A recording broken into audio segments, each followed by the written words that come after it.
इस दुनिया में कर्म को मानने वाले लोग कहते हैं भाग्य कुछ नहीं होता और भाग्यवादी लोग कहते हैं किस्मत में जो कुछ लिखा होगा वही होकर रहेगा। यानी इंसान कर्म और भाग्य इन दो बिंदुओं की धुरी पर घूमता रहता है और एक दिन इस जग को अलविदा कहकर चला जाता है। भाग्य और कर्म को अच्छे से समझने के लिए पुराणों में एक कहानी का उल्लेख मिलता है।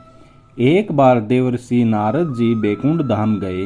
वहां उन्होंने भगवान विष्णु का नमन किया और नारद जी ने श्री हरि से कहा, प्रभु, पृथ्वी पर अब आपका प्रभाव कम हो रहा है। धर्म पर चलने वालों को कोई अच्छा फल नहीं मिल रहा और जो पाप कर रहे हैं उनका भला हो रहा है। तब श्री हरि ने कहा, ऐसा नहीं है देवर्षि, जो भी हो रहा है सब नियति के जरिए हो रहा है। नारद बोले, मैं तो देखकर आ रहा हूँ पापियों को अच्छा फल मिल रहा है और भला करने वाले धर्म के रास्ते पर चलने वाले लोगों को बुरा फल मिल रहा है। भगवान विष्णु ने कहा, कोई ऐसी घटना बताओ। तो नारद जी ने कहा, अभी मैं एक जंगल से आ रहा हूँ। वहाँ एक गाय दलदल में फंसी हुई थी। कोई उसे बचाने वाला नहीं था। तभी एक चोर उधर से गुजरा और गाय को फंसा हुआ देखकर भी नहीं रुका। वह उस पर पैर रखकर दलदल लांघकर निकल गया।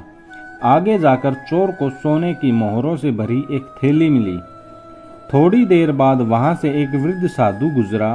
उसने उस गाय को बचाने की पूरी कोशिश की, पूरे शरीर का जोर लगाकर उस गाय को बचा लिया। लेकिन मैंने देखा कि गाय को दलदल से निकालने के बाद वह साधु आगे गया तो एक गड्ढे में गिर गया। प्रभु बताइए, यह कौन सा न्याय है। तब नारद जी की बात सुन लेने के बाद प्रभु बोले, यह सही ही हुआ। जो चोर गाय पर पैर रखकर भाग गया था उसकी किस्मत में तो एक खजाना था, लेकिन उसके इस पाप के कारण उसे केवल कुछ मोहरें ही मिली। वही उस साधु को गड्ढे में इसलिए गिरना पड़ा क्योंकि उसके भाग्य में मृत्यु लिखी थी, लेकिन गाय को बचाने के कारण उसके पुण्य बढ़ गए और उसकी मृत्यु एक छोटी सी चोट में बदल गई।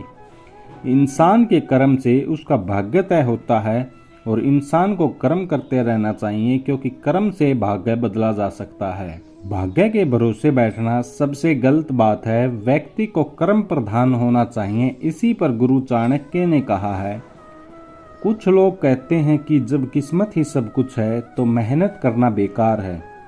वहीं अगर किस्मत में ये लिखा हो कि कोशिश करने पे ही मिलेगा, तब क्या करोगे।